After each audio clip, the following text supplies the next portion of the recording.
Alright guys, good day and good morning sa ating lahat. So for today's vlog guys, is andito ako ngayon sa Cannon Road. At makikita nyo guys sa aking likuran si The Lion's Head. Pero karamihan sa atin guys, especially sa mga taga-lokal at turista, ay madalas nyo itong pinupuntahan. Take ng selfie, tsaka sabay post sa SOCMED. Pero karamihan sa atin guys ay hindi natin alam kung ano ang purpose at tunay na kwento kung bakit ito ginawa. So, yun guys, pagpasensya nyo na may script tayo ngayon for today kasi nga medyo mahaba-haba tong script natin. So, yun guys, stay tuned and yun guys. At sasabihin ko sa inyo guys, sa ilang dekada nang nakalipas, ang mga taong umukit nito ay halos nakalimutan na ng karamihan. At kung sino-sino nga ba ang gumawa ng statue na ito. Kaya sa video na to guys, matuto tayo. Alright guys, and bago natin i-continue ang lahat guys, don't forget to like, share, and subscribe sa ating YouTube channel. Alright guys, so bago ang lahat, kailangan muna natin i-trace back kung ano nga ba ang history ni The Lion's Head. At kung bakit ito ginawa at kung ano nga ba ang sinisimbolo nito. Guys, way back noong 1990s, itinayo ito sa kolonyal ng Amerika. Bakit ito gawa sa limestone? Mga Pilipino, Hapon, Chino at iba pang mga manggagawa. Sa ilalim ng pamumuno ni Colonel Layman Cannon. At sa 41 kilometers na to guys, na pa-zigzag, ay itong ruta na ito ay shortcut sa mga karatig na syudad. Gaya ng La Union, Pangasinan, papuntang Dagupan guys, yun. At paakyat ng Baguio. Kilala ito guys sa magagandang tanawin. Ngunit sa kabila nun, ang kalsadang ito ay may reputasyon na may dalang panganib, gaya ng landslide, malakas na tag-ulan, at iba pa. Kaya, may reputasyon ito guys na dapat ding igalang at mag-ingat sa pagbiyahe. At kapag kayo guys ay bumisita sa lugar na ito, kayo ay mamamangha sa ganda, sa laki, at sa itsura ng mga magagandang tanawin. At guys, kung makikita nyo guys sa likuran ko, lalo na guys pag na-visit nyo to sa personal, grabe guys, sobrang laki nitong statue na to. So, may laki siyang 40 feet or halos 4-story guys na bahay. At maari guys na sa isip nyo, baka proyekto ito guys ng government. Pero guys, ito ay proyekto ng mga pribadong mamamayan na mayroong isang pananaw at walang iba guys kundi si Baguio City Host Lions Club. At noong 1950s to 60s, ang mga grupong ito ay naglalagay guys ng mga marka, nagpupundo ng proyekto at landmark. At isang example dito guys is si Melvin Jones.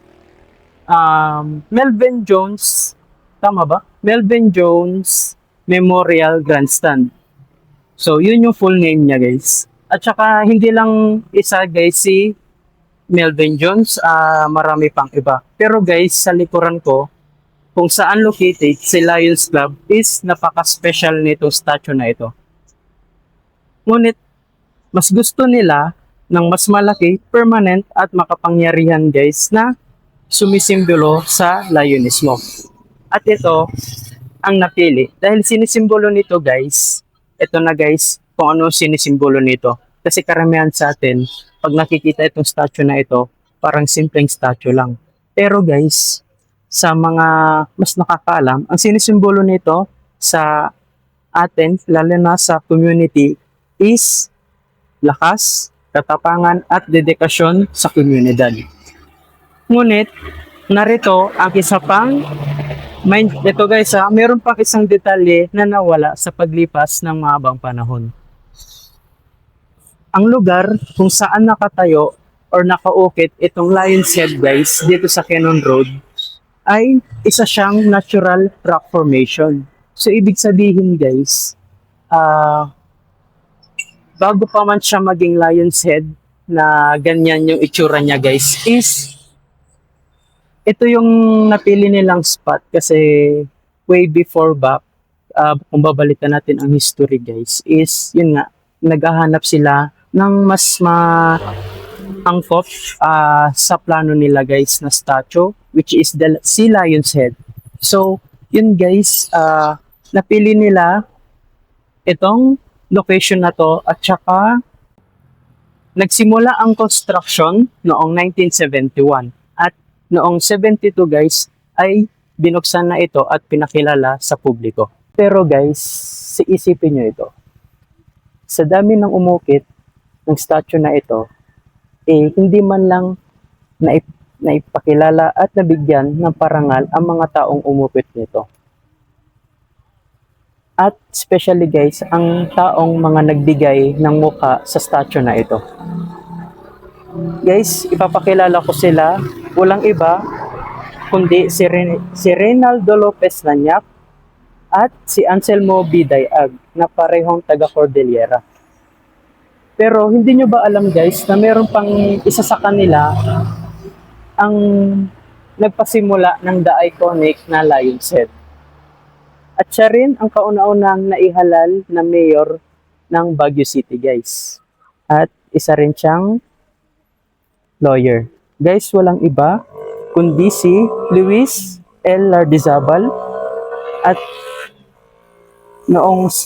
simula nung naipakilala ito guys noong 1972, ang ulo ng leon ay pininturan ito ng iba't ibang kulay, gaya ng ginto, itim at kayumanggi. At bawat pagpabago nito guys ay nagbibigay ng panibagong personalidad.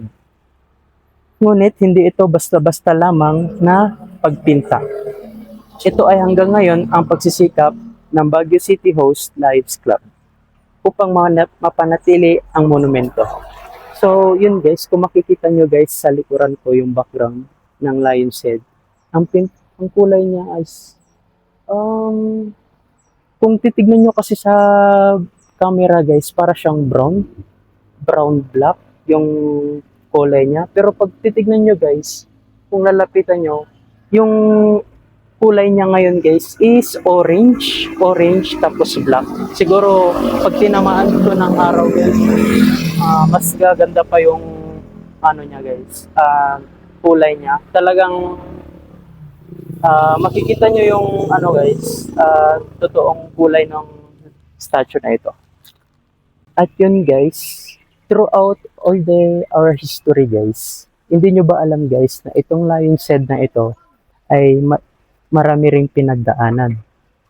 At noong Hulyo 16, 1990, isang lindol na may lakas na 7.7 magnitude ang tumama sa Luzon, na kung saan located din itong si Lion's Head. Ang bagyo ay napinsala guys ng sobra, gumuhong gusali, bitak na kalsada at iba pa. At isa rin guys sa mga hindi nakaligtas, si Lion's Head. Ang mukha nito ay nagkaroon ng malaking bitak at pinsala. Ngunit gayon pa man guys, dahil sa dedikasyon ng mga membro ng Lions Club, ito ay inayos muli. Kabilang sina Alfredo de los Santos at Gloria Vergara.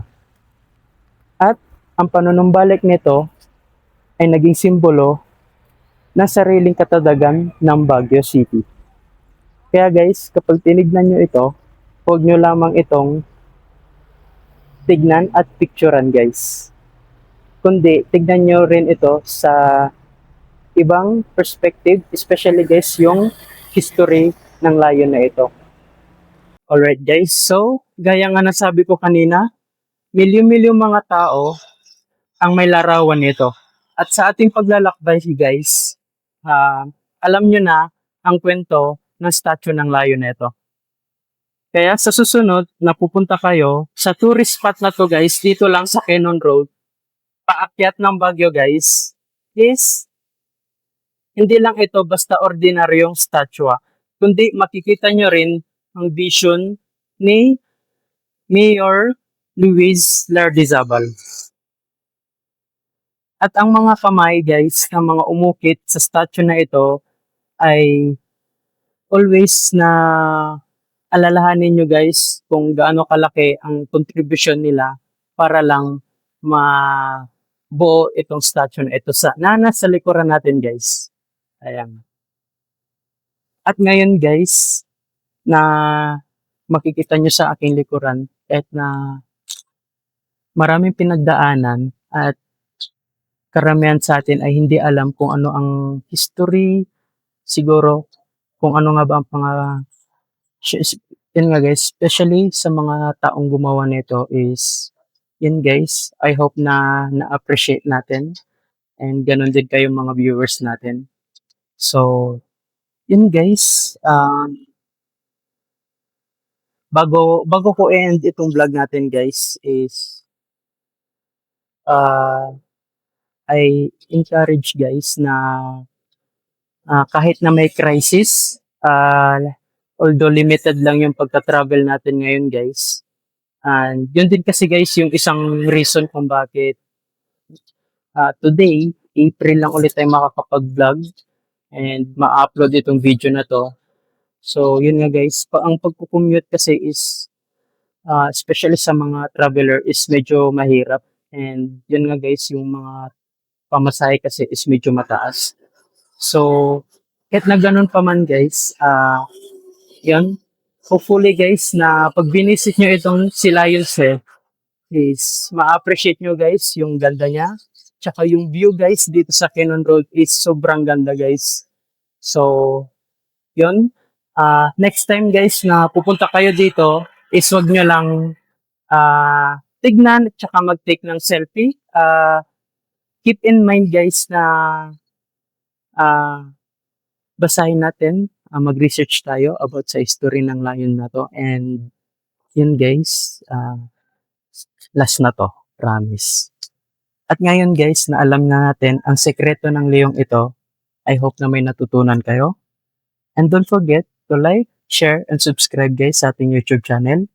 Kaya maglakbay ng ligtas and stay curious guys. And yun guys, I hope na na-appreciate nyo guys kasi sa ngayon, medyo nagpa-practice pa tayo. Kaya nga tayo may script. So medyo mahaba-haba rin. So yan, kailangan lang ng practice, improvement, tsaka yun guys. Hopefully, kahit na may crisis tayo guys, sana tuloy-tuloy itong pag-vlog natin, pag-upload ng mga videos about sa mga tourist spot dito sa Baguio. So yun guys, see you next and thank you.